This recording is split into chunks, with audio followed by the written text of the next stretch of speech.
Look closely at this face. This is 21-year-old Liam Caldwell.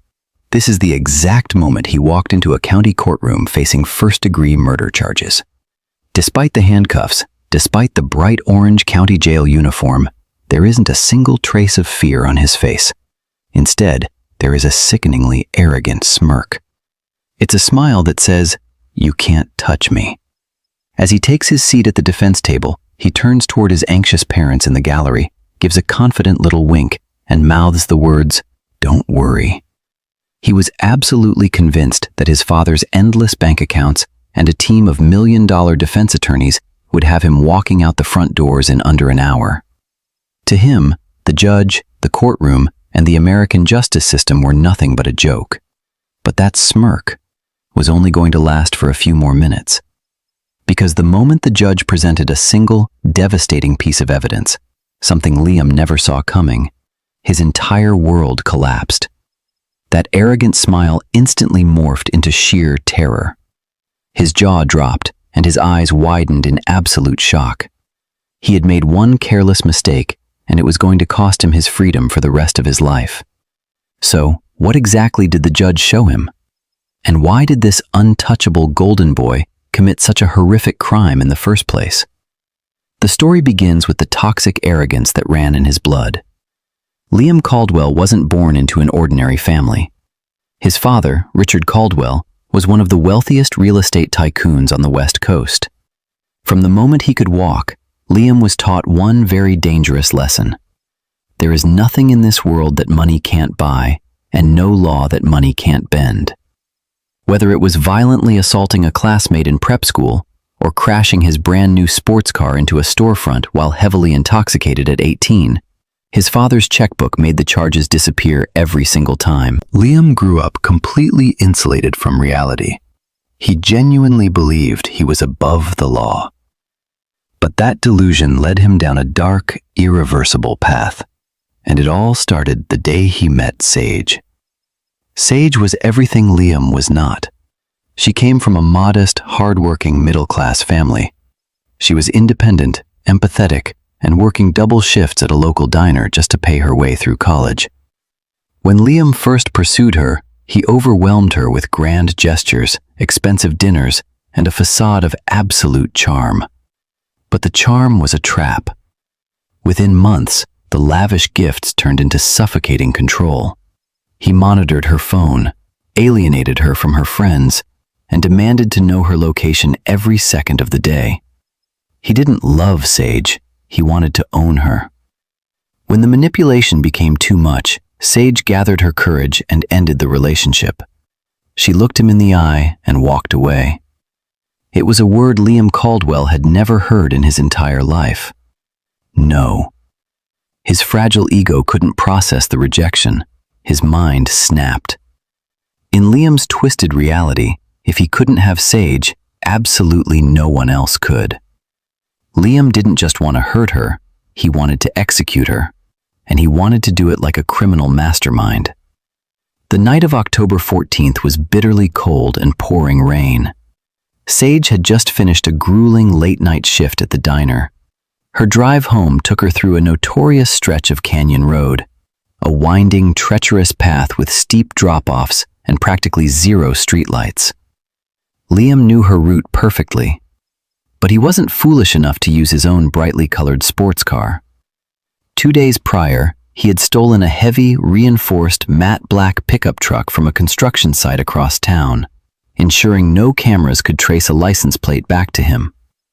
As Sage navigated the treacherous curves in her small sedan, a pair of blinding high beams suddenly flared in her rearview mirror. The massive black truck surged out of the darkness, riding inches from her bumper. Sage panicked, accelerating to get away, but the truck matched her speed effortlessly. This wasn't a reckless driver, it was a predator. The truck violently rammed the back of Sage's car, once, twice. The sheer force sent her small sedan spinning out of control on the slick asphalt. Her car smashed through the wooden guardrail and plummeted down the steep, jagged ravine, crashing violently into the trees below. Up on the road, the black truck slowly came to a halt. The driver's door opened, and Liam stepped out into the freezing rain. He walked to the edge of the broken guardrail and looked down at the mangled wreckage in the dark. Satisfied that no one could have survived, he gave a cold, sinister smile, climbed back into the stolen truck, and vanished into the night. When Highway Patrol and paramedics discovered the wreckage the following morning, it was far too late. Sage was gone. Initially, the local news reported it as a tragic hit-and-run accident caused by the severe weather. But when lead homicide detective Marcus Vance arrived at the scene, his experienced eyes saw something entirely different. There were no skid marks indicating an attempt to stop. Instead, the heavy, aggressive tire tracks on the asphalt showed a deliberate, calculated strike. This wasn't an accident. It was murder. And his first instinct led him straight to the sprawling Caldwell estate, to the boy who had been terrifyingly obsessed with the victim. But when detectives knocked on Liam's door, they were met with an alibi so incredibly perfect, it almost forced the entire police department to drop the case. When detectives knocked on the heavy oak doors of the Caldwell mansion, Liam answered in his silk pajamas, rubbing sleep from his eyes. When Detective Vance asked where he was the night of October 14th, Liam didn't hesitate. He didn't stutter. He looked the veteran detective dead in the eye and led him straight to his high-tech gaming room. Liam claimed he had been home all night, live streaming a video game with 3 of his friends. And on the surface, the evidence was bulletproof. Detectives pulled his account logs. His profile was active. His in-game character was moving, securing kills, and completing matches at the exact time Sage's car was pushed off the canyon ridge. His friends even gave sworn statements to the police, confirming they had been talking to Liam through their headsets all night.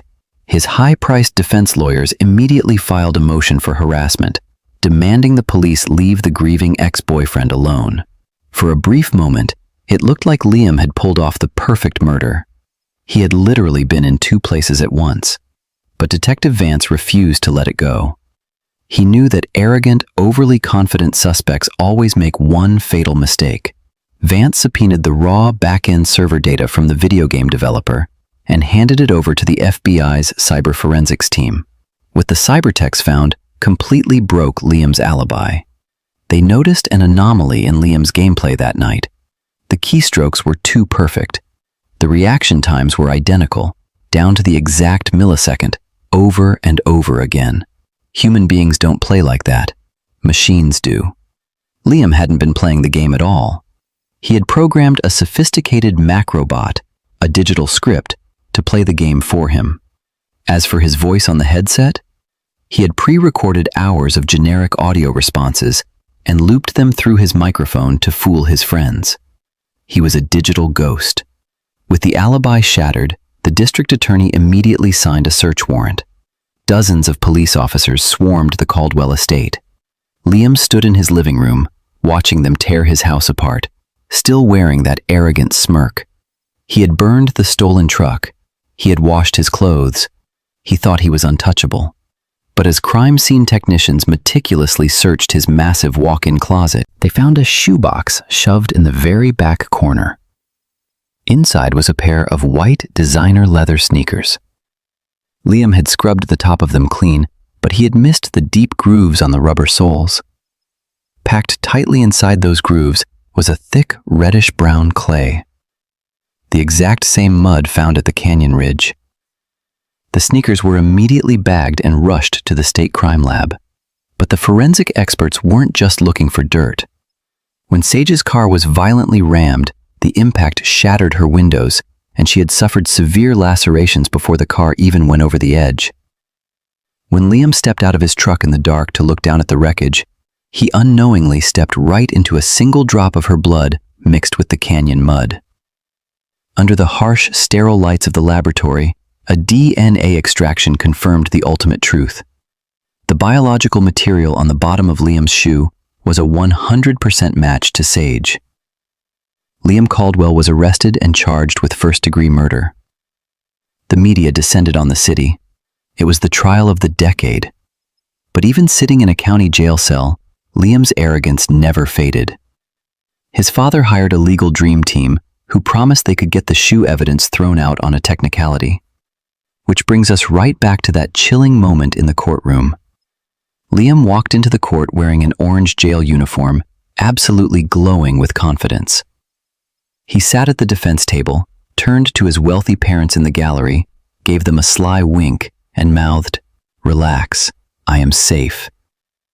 He thought he had outsmarted everyone. He thought his money had won again. But the prosecution had saved their most devastating piece of evidence for the very end. The district attorney didn't just have the muddy shoes.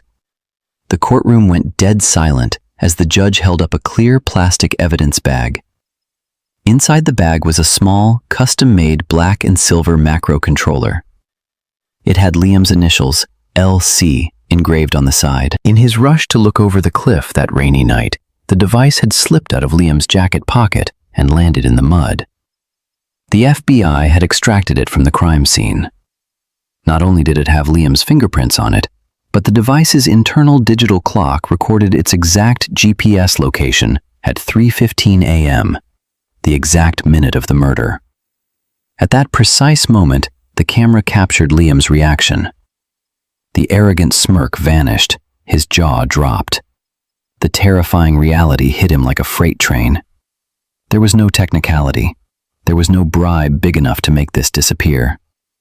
The boy who thought he was a criminal mastermind had literally dropped his own name tag at the scene of the murder. Within hours, the jury returned their verdict. Guilty on all counts. Liam Caldwell, the untouchable billionaire's son, was sentenced to life in a maximum security federal penitentiary without the possibility of parole. As the heavy steel doors of his cell slammed shut, the only thing left in the silence was the realization that in the end, justice couldn't be bought. The air in the courtroom was thick enough to choke on. The digital evidence was undeniable. The LC initials on the custom controller found at the crime scene were the final nail in the coffin. Liam Caldwell, the boy who thought he was a ghost, had left a digital footprint in the mud. As the prosecutor sat down, Liam's million-dollar defense team sat in stunned silence. They knew. There was no spinning this. There was no technicality left to exploit. Liam's parents, Richard and Elena Caldwell, who had spent millions trying to bury the truth, looked like they had aged 20 years in 20 minutes. The power of their name, their influence over the city, and their massive bank accounts had finally hit a wall that money couldn't break. The truth. The jury was only gone for 2 hours. In a trial this high profile, that is a lightning-fast decision. When they walked back in, they didn't look at Liam. In the legal world, that's the first sign of a conviction. The judge asked Liam to stand. His legs were shaking so violently that 2 bailiffs had to steady him. Gone was the boy who winked at his mother. Gone was the smirk. As the clerk read the words, "guilty of murder in the first degree," a collective gasp filled the room. Liam's mother collapsed into her husband's arms, sobbing hysterically. Liam just stared at the floor, his face pale, his breath coming in ragged gasps. Before handing down the sentence, the judge looked directly at Liam. Her voice was cold and sharp as a blade. "Mr. Caldwell," she began, "you were born with every advantage a human being could ask for. You had wealth, education, and a future. But you chose to use those advantages to play God. You thought Sage was a toy you could discard when she dared to say no. You didn't just kill a young woman. You tried to mock the very idea of justice. But today, the game is over." The sentence was the maximum allowed by law, life in prison, without the possibility of parole. As Liam was led out of the courtroom in heavy chains, he looked back one last time. He didn't wink. He didn't smile. He looked like a small, terrified child, realizing he was never going home. That night, the transition was brutal. He was processed into a maximum security facility. The silk sheets of his mansion were replaced by a thin, stained mattress on a steel bunk.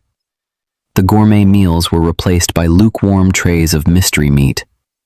The silence of his private estate was replaced by the constant, deafening roar of a cell block, the clanging of steel doors, the shouting of inmates, and the realization that he was no longer Liam Caldwell, the heir to an empire. He was now just inmate number 88219. Outside the prison walls, the world moved on. A memorial was built at the canyon ridge where Sage's life was cruelly taken.